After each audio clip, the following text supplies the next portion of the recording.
Our next guest is Ms. Chatura Rao, a versatile writer who engages both in journalism and fiction writing, catering both to adults and children. She is committed to conveying ideas that foster inclusivity and empowerment and is actively involved in teaching creative writing and the art of storytelling. In her book, The Sweet Shop Wars, we delve into a captivating story where Best Sweets has set up a shop next to Firoza's Dadu's sweet shop, luring all the customers. Faced with this challenge, Firoza must find a way to elevate her Dadu's shop above Best Sweets.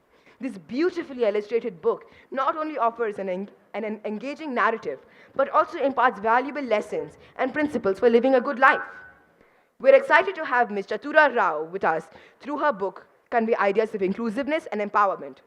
She also shares her expertise in creative writing and storytelling, posing the intriguing question, can little things lead to big discoveries? Let's explore this concept with Ms. Chatura Rao. Thank you. So, just about 15 minutes ago, I did a reading of The Sweet Shop Wars. So, I want to know how many of you were at that reading as well? Okay. So, it will be okay for me to read the story to you, tell you the story. Yeah, you haven't heard it before. But some of you have read it, I can see. You have heard it. Is it okay if I read and tell you again? Since I'm here and I wrote the story. Okay, so before we begin with the story, I want to show you a book trailer of The Sweet Shop Wars. And if you can't really understand it the first time you see it, then we'll run it again, okay?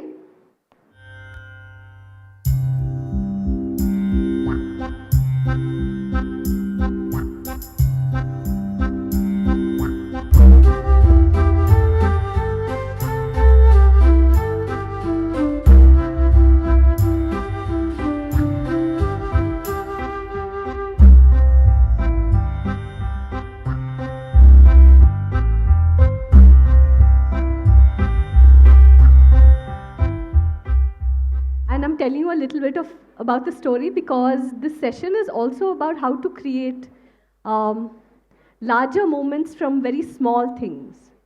A few years ago, when I was on a visit to Hyderabad, where I went to many schools and met many children and told them some stories, in my free time, I decided to go for a walk in the bazaar. And there, I found a sweet shop and I ate the most delicious sweet ever. And I have a big sweet tooth, like big. Can you see my sweet tooth? It's like really, really big, like fangs here. I decided to write a story about sweets and about sweet kids as well. So this is a story about friendship. And so I bring to you The Sweet Shop Wars. Each afternoon, after school, Firoza would run through the bazaar to Dadu's sweet shop. Seeing her Dadu waiting in the doorway, her grandfather waiting in the doorway, would make her heart fill up with love. She'd leap into his arms and bury her nose into his kurta, which smelt like elaichi. You know, sometimes somebody's kurta smells of different things. So Firoza's Dadu's kurta smelt of cardamom or elaichi, which is one of the ingredients that is used in sweets. Our sweet sampler is here, Dadu would announce. And Salim Bhai would bring Firoza the freshest pedas in the shop to taste. The best, she would declare every day as she licked up every last crumb. So Firoza, for Dadu, was the sweet sampler. After school, she'd rush to Dadu's shop and then they would bring the freshest pedas and then she would taste the pedas and she would have to say whether has it turned out well or has it not turned out well. And most of the time, Dadu thought that Firoza thought that Dadu's shop's pedas were absolutely marvelous, right? But today, something happened. A new sweet shop opened right beside Dadu's. Beautiful shop, Latif Bhai, mashallah, the guests said as they arrived. Okay, so the shop next to it was just having an inauguration. The owner, Latif Bhai, raised his nose to the sky and lowered his chin in a slow, wide arc to indicate a grand thank you. Standing on the pavement, Firoza copied him doing this, sending Sohail and Salim into a fit of giggles. Then Firoza saw a girl take Latif Bhai's hand. So there was another little girl there, and the other sweet shop owner's daughter was who she was. The girl looked at her with a tiny frown because she noticed that Firoza had kind of mocked her dad. But Firoza frowned back at her. She was not being friendly to some other kid, huh? Not just like that. The next day, Firoza went to Ahmed uncle's bangle shop and asked him for all the cracked bangles that he could spare. And he gave her a small sack full. At home, Khadija Appa, that's her older sister, drew shapes of mithai on a sheet of chart paper and helped Firoza glue colorful glinting glass bangles into the shapes of the mithai. Now Firoza had to write a slogan, no? She'd made a poster. Don't you write a slogan sometimes on the poster? So she wrote, "Come, yum," on it. She wrote it in her neatest handwriting under the glass sweets. Dadu proudly tacked up the chart paper on the wall outside India House Sweets. Now this is so that all the customers will want to come to Dadu's sweet shop. Latif Bhai, who is the owner of the new sweet shop, stepped in one day. He came to Dadu's shop one day. He smirked at the stained walls. He tapped a finger on the open glass counters and he said, "You must get rid of the flies in your shop. They're spoiling the show of my shop." "Of your shop?" Dadu stared. Firoza moved close to Dadu and took his hand. You know, sometimes if grown-ups get angry with each other, you don't really, like, you're wondering what's going on. So she comes and holds Dadu's hand. "Your flies sneak in and they bother my customers." "I don't own them," Dadu said angrily. "Exposed sweets. Syrup spilled everywhere." Latif Bhai wrinkled his nose. "Stop breeding flies or I'll complain. The municipality will shut down your shop." So he threatens Dadu. Soon after Latif Bhai left, Firoza thought of something that she could do to save Dadu's shop. She went home and she brought a small plastic racket and she got to work. Each time the racket made contact with a fly, there was a sharp electric crack and the fly dropped. So see what she did? She got this fly swatter and she tried to swat flies, okay? She waved the racket right and she waved it left. She leapt high and she dived low. Crack, crack. But all of a sudden, she slipped on a little puddle of spilt syrup and she fell down. Firoza's bottom hurt and her eyes filled with tears. Then a small hand reached out to help her up. Who do you think that was? Whose small hand was that? Say? It was the other kid, yeah. It was the girl from Best Sweets. She yanked at Firoza's hands, but she was not strong enough to pull her up. So instead, she pushed a small round thing into Firoza's palm. "Eat this," the girl said. "You will feel happy." Firoza looked at it. It was a grainy brown laddu that had pieces of dry fruit stuck into it, and a little had been already nibbled off. She took a bite. It tasted crumbly, rich, and sweet. Dadu arrived on his scooter just then. "What happened to you?" he called, his voice gruff with worry. He pulled Firoza to her feet. "Dadu, I was only trying to make India House the best," Firoza said sadly. "Firoza, these days customers want a sweet shop to look like a shopping mall," Dadu said, stroking her hair. "But India House Sweets, our sweet shop, makes really good sweets." "They make good sweets too," Firoza said, and she held out the laddu to Dadu. And Dadu took a bite of the laddu that the other girl had given her. "Wow, this is panjiri. It's originally from Punjab in Pakistan. Who gave this to you?" Firoza pointed at the girl in the blue scarf. Then Dadu went inside and reached into the scratched counter. He scooped a gooey reddish-brown sweet into a little bowl. He handed it to Firoza and gave her a nudge in the girl's direction. "I'm Asma," the girl said. Then Firoza asked her, "What is Asma? What does Asma mean? Who knows?" Asma, yeah? Means sky, that's right. So Firoza asked her, "Oh, so do you always wear a blue scarf?" "Yeah, if Ammi lets me," Asma nodded, "because my name means the sky. And my name means blue," Firoza smiled. She handed Asma the bowl. "This is made from apricots and honey," she said. Asma tasted a spoonful of the dripping sweet and her mouth moved and she closed her eyes. Wow, I'm so happy we moved to Hyderabad. She darted down the street to her father. Firoza saw her put a spoonful of the sweet into his mouth. And then Asma came back. She picked up the fly racket and said, "Can I try?" And sure, Firoza replied, "This is how you do it." And so Asma also started diving around trying to kill the flies in Dadu's sweet shop. Asma went for it. Crack, crack. Each time Firoza tracked down a fly, pointed it out to her, then Asma got it, and Dadu smiled, and the shop boys cheered. The boys from Best Sweets also started cheering. "Die, fly!" Asma yelled when she got the last one. Everyone laughed, whistled, and clapped. Later that evening, Latif Bhai came over to India House Sweets. "Sorry for my rudeness earlier," he said, offering a salam to Dadu.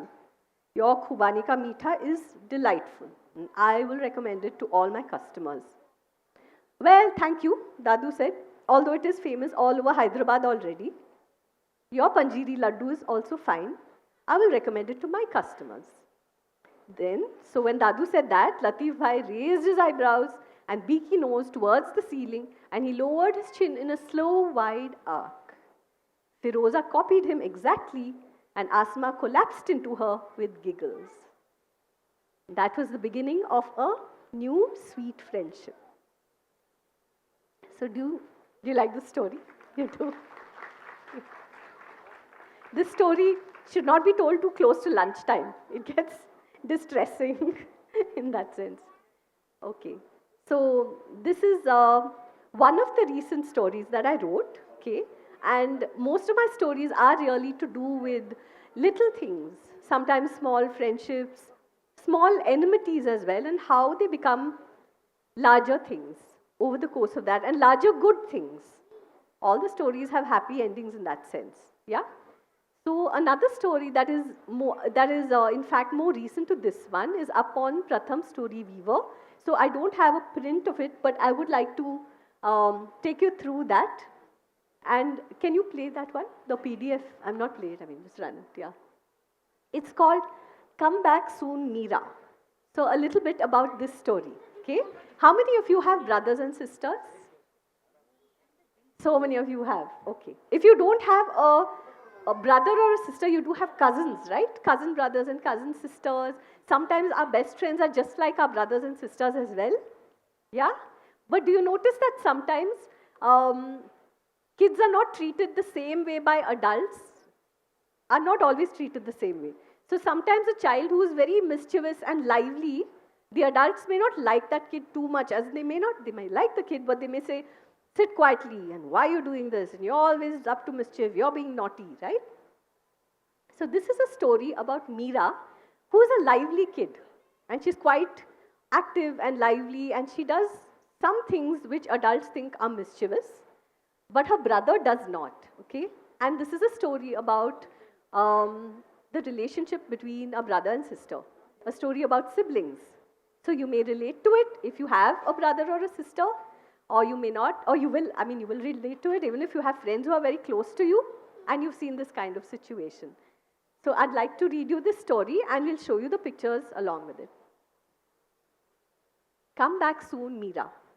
It is illustrated by Soumya Oberoi and written by me. Could you change, please? Today is Meera's last day at home. So the sister Meera is not going to be staying at home for a while now. Today is her last day at home. She will soon be leaving for boarding school. Do you all know what a boarding school is? Yes, sometimes you go away to study, for a few months, then you come home in the holidays, then you go away again. So Meera is going away.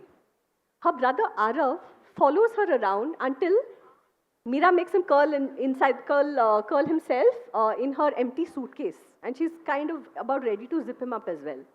"Stop playing around," Papa says, and lifts Arav out of the suitcase. And there's so much packing to be done, Meera. Arav wants to go away with Meera, although he secretly wishes that she wasn't so bossy.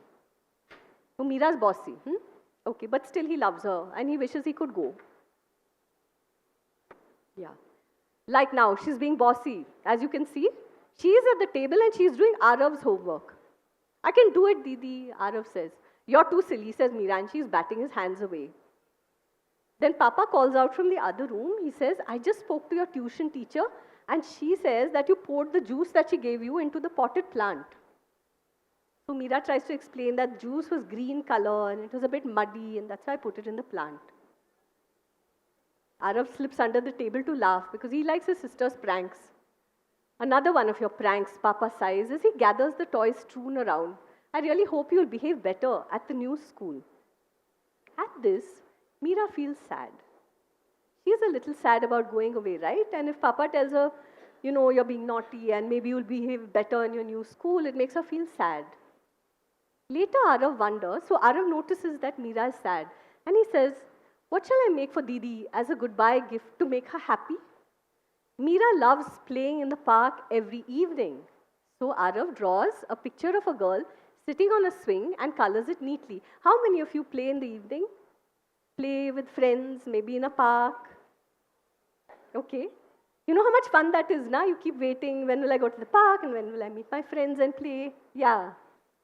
So Arav says, "Okay, let me do something for Meera because she loves to play in the park every evening." So Arav draws a picture of a girl sitting on a swing and he colors it neatly. He's drawing Meera, okay? Then a cold splash of something on his shoulder makes him jerk upright. Oops, Meera giggles. And Arav takes a glass of sharbat from her before she can spill any more. So she's gone and made juice for herself and her brother. But when she comes to give it to him, the first thing she's done is spilt it on him. "Is that me?" Meera asks, looking at the drawing that Arav has made. And he nods, yes. Meera sits close to Arav and she says, "This is too neat, what you've drawn. I'm not neat. And I'm always in trouble, am I not?" So she herself makes the drawing a little messy and she says, "I'm always in trouble. I'm not a neat person." In the evening that day, it's the last day that Meera is at home. Arav and Meera meet their friends, Rehan and Hardeep, and they walk to the park. Mona and Leon join them. Look how many kids and how many dogs and cats are coming to play. Punyam, Sonu and Aisha also run up.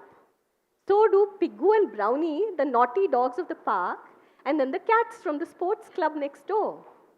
They are a happy mix of hair, fur, legs, and tails. So that whole gang that plays is a happy mix of so many creatures.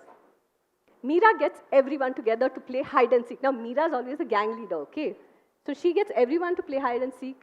And whenever any two of them quarrel, Meera tosses a coin to decide who should back off. Arav slips into a puddle and Meera dries him off with leaves. She doesn't have handkerchiefs. So, sometimes you take leaves, no? If you get dirty when you're in the park, you just wipe yourself with leaves. When he gets tired of being the den at Catch Catch, Meera lets Arav grab her sleeve and she becomes the den instead. So Arav gets tired, she lets him be just regular and she's the den. "Come back soon, Meera," all her friends say when it is time for them to go home because they know that she's going away to boarding school and she won't be back tomorrow. Meera walks home slowly, looking at the shops and the people around. It will be a while before she comes this way again. You know how in every neighborhood there are shops, there are different things that you see when you're walking down the street? So Meera's taking one last loving look at everything and she knows everybody and everybody knows her in that locality. It is late evening, almost time to go to the station. Papa helps Meera pack the last of her things and Arav then brings her his gift. "Look at it when you get to school," he tells his Didi. "But I can't wait," Meera says, and she unrolls the drawing that he's made. The drawing shows Meera on the swing, surrounded by all their friends, and Arav is there too. He's peeping between them with his usual grin. "Hey, that looks like a frog, but actually it's Leon," Arav says, pointing at the drawing. "And Piggu looks like a cow here. Moo goo." Meera giggles. "Let's stick this drawing on the wall right here, so I won't really be gone," Meera says. So Meera says, "Let's just keep the drawing here. Then I'll feel like I don't have to leave home and I can stay here." "Come back soon, Didi," Arav says, and his heart feels as though it might burst. "I will miss you," says Papa. "I'll come back soon for the holidays," Meera says softly. Arav and Papa hug Meera like they would never let her go. So, that's the story.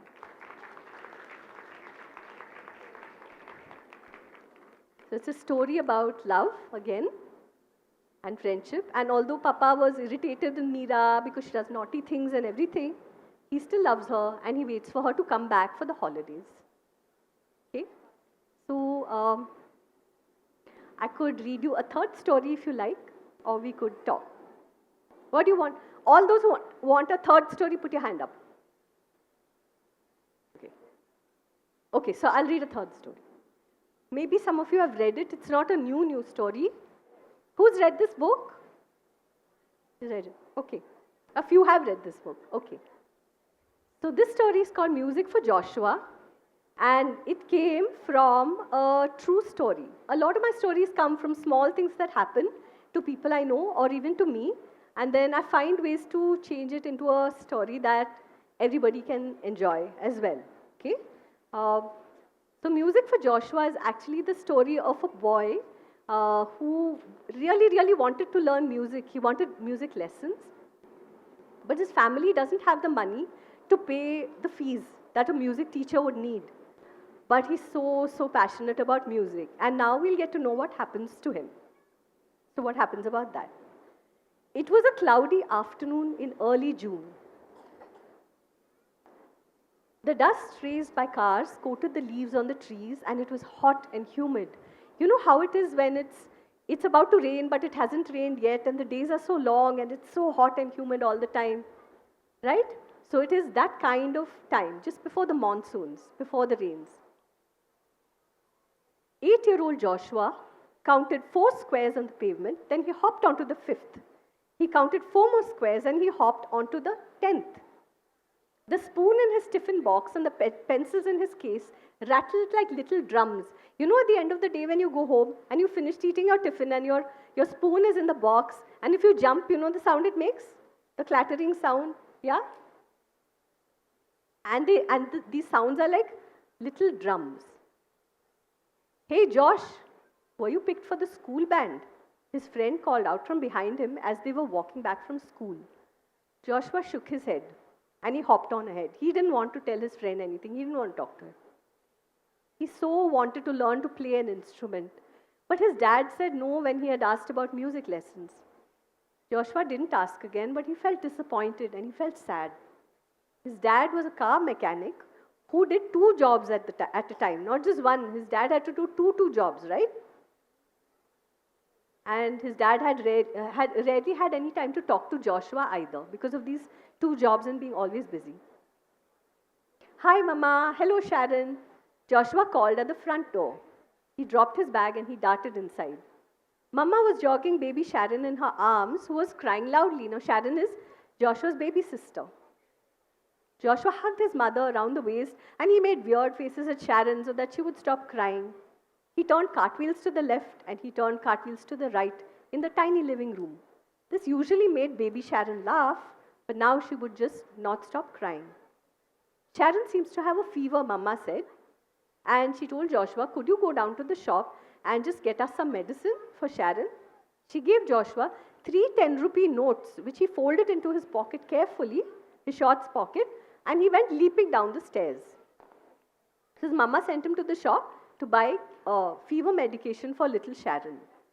As he walked past the homes that lined his street, Joshua heard the strumming of a guitar. He stood still. Then he turned and he walked in the direction. He peeped through an open window into the living room of ground floor flat. He saw a bald, bespectacled man playing a guitar. A little girl followed him on her smaller guitar. Play E minor like this, then switch to C major, the teacher said. The girl yawned and she played it wrong. Joshua watched the teacher play the chords again. The girl's mother, who brought a tray with glasses of lemon juice, noticed Joshua at the window. So Joshua's peeping through the window, right? And she frowned at him. And Joshua, what did he do if a grown-up comes and stares at you like that? So Joshua just ducked down the corridor and he kind of, he was right there. He didn't want to leave, but he was hiding from that auntie. When he peeped in again, to his relief, she was gone. The teacher and his student were drinking juice with cubes of ice floating on top. Joshua swallowed hard. He felt so thirsty. He'd actually just come from school, right? And he'd not had a moment to have anything to eat or drink. And he'd gone down to the store to bring medicine for little Sharon. The teacher and the student were drinking juice with cubes of ice floating on top. He felt so thirsty to see it. Learn these chords by the next class, Rita, the teacher said. He packed his guitar into its case, and as he walked out, he patted Joshua's head kindly. So the teacher knew that Joshua was outside listening. Joshua followed the teacher to his next class, down the corridor of that building, and then to his next class in the neighboring building. So he was following the teacher. Through open windows, he watched the teacher teach. He noted how the teacher held his guitar and how his fingers moved to produce sweet, stirring music. At the fourth class, the man suddenly called out to Joshua, who was standing by the door, "You come in." Joshua stepped uncertainly, fearfully into the room. "Why are you following me?" I want to learn. I want to learn to play, Joshua said. "Well, then make yourself useful. Do you know the song we're practicing?" Joshua nodded. It was Tuza Mog, an old Konkani song that his mother sometimes sang. He took his place nervously next to a teenage student whose name was Naveen. So there was a teenage student already learning, and he stood there and he said, "Okay, I'll help you, teacher, I'll sing the song." At the teacher's signal, Naveen played the chords and Joshua sang a line. The teacher raised his eyebrows. "Well done, boy. You knew exactly which line to sing to these chords." They had to begin again each and every time that Naveen made a mistake. Naveen also took breaks to gulp down cold coffee from a mug, and poor Joshua's hungry, right? Joshua felt like having some, he's thirsty. But all that Joshua got was a fly that had been buzzing around that mug, and it kept trying to sit on his mouth as he sang. "Phew!" Joshua spat. And Naveen snickered, and Naveen's laughing at him. When the hour was over, the teacher said tiredly, "You're not practicing enough, Naveen. You're not practicing." So the teacher has to put in so much more effort because Naveen doesn't practice, right? The teacher turned to Joshua. "Who are you and where are you from?" "I'm Joshua. I'm from number 15 Sundar Chawl," Joshua said nervously, pointing in the direction of his home. Suddenly, the teacher smiled, and it was his first smile all afternoon. Before Joshua could thank him for having him at the lesson, the teacher had turned and left. "So, you don't have money to pay for classes?" Naveen smirked, raising an eyebrow. Joshua absent-mindedly put his hand into his shorts pocket and he drew out the 3 notes that his mother had given him, those 3 10-rupee notes. "What, just 30 bucks?" Naveen burst out laughing. He struck roughly at the strings of his guitar and made an ugly crashing sound. Joshua looked down at the notes clutched in his hand and he remembered his little sister at home. His little sister was sick. He hadn't gone to get the medicines. His mother would be worried. He'd been gone for hours. And perhaps Sharon was terribly sick by now without the medicine to make her well. So Joshua was feeling so guilty now and so desperate. Joshua darted out of Naveen's flat and ran to the medical store. He bought the syrup for Sharon and he ran all the way back. But when he reached Sundar Chawl, he climbed the stairs very slowly because he was sorry and he was anxious about having been gone for so long. On the first floor, he heard strains of music. He pushed open his own front door to find the family gathered around, the last light of evening glimmering on their faces. Sharon chewed cheerfully on a rubber duck. She was in Mama's lap and she didn't seem that sick anymore. Grandma Lisa, who wore a hearing aid, was nodding to the music. For Joshua's father was playing Ye Sham Mastani, an old Hindi song on a guitar that seemed familiar. It was the teacher's guitar. And sitting in the room was the teacher himself. So the teacher had come to Joshua's house, right? And Joshua's dad was playing music. Joshua's not seen his dad play music ever. What was the teacher doing here? "Where were you, Joshua?" Grandma Liza asked in her creaky old voice as she drew Joshua into the room and she wiped sweat and dark streaks of grime off his face with her handkerchief. "Dada," Joshua finally found his voice, "I didn't know that you could play the guitar." "I learned music as a boy," Joshua's father said. "I haven't had much time to practice it since. But you and Matthew, sir," he looked at the teacher, "inspired me to play today." "Me?" Joshua looked at the grown-ups surprised. Me, I inspired the grown-ups. I told him how you followed me from lesson to lesson. Matthew sir smiled. I told him how my students mostly just play around, but that today I met a boy who actually listens and learns. I want to be his teacher if he'll have me. Joshua's face turned warm. So the teacher comes home and says, I want to be your teacher.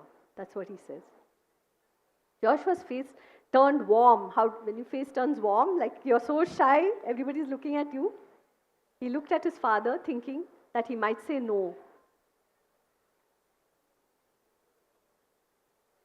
We don't have that much, but we'll pay what we can, Dada said to Matthew sir.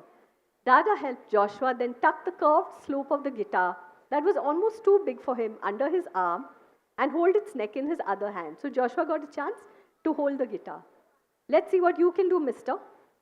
As Joshua moved his fingers over the strings, playing what he'd learnt that day, drops of long-awaited rain came down outside. It began to rain. They streaked the dusty window pane through which trees danced in the breeze. Matthew sir's eyes shone behind his glasses, while Joshua's dada smiled to see the new student of music play the chords that he too had learnt as a boy. So that's music for Josh. Okay. So, if we have time, Nisha, do we have time? Only 5 minutes. Okay, yeah. So, do any of you have questions about it? He'll give you a mic. Of all the moments that you face or you see with your Yeah. friends, family, how do you decide this is the one that will strike a chord with your readers? Or Okay. how do you pick one that needs to be a book? So, of all the moments that happen, and life is so ordinary and so routine because every day we kind of experience more or less the same thing, I think I just keep my eyes open to things that are suddenly special. Like while writing the story, actually, I was interviewing a priest, a Jesuit priest called Father Alban, and the article was for the Hindu, and it was about gospel music, gospel rock, because a lot of children grew up in church playing various instruments and singing. So when I got his experience, he just mentioned that as a kid he had not had money for music lessons, and he had followed the teacher. And while I went ahead and wrote that piece, excuse me, my mic is making a noise. So I just realized that that could be a story for little kids. Sometimes special people, you meet people who say unusual things or who are unusual as well. So they can be characters in a story that's made. Okay, welcome. Anyone else has a question? Kids, do you have anything to say also? You want to say something? You do? Okay. Excuse me, can you have the mic? We'll take 2 questions and then we'll stop. He'll ask and then one more. Which size guitar did you have? So I didn't ever have a guitar. I wish I could play music. I don't have one. So in the story, it's a pretty big-sized guitar. So Joshua can barely strum in the end, but he just about manages to reach and play a little bit. But more than anything, it's the beginning of music classes for him because he loves it so much. This is probably not an important one, but I'm just curious, how do you go about naming the characters? Because this entire story sounded like the backdrop was from India, like the song you said, the Sham Mastani. Yeah. And the So- characters are so non-Indian sounding names. So No, just curious. so the thing is, we have this strange misconception that if the name is a Christian name, it's a non-Indian.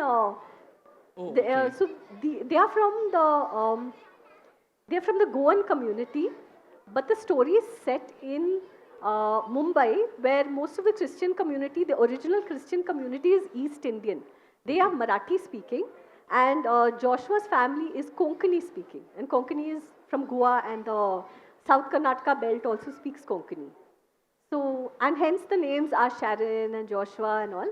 And the same book is published in Pakistan, and it is music for Junaid.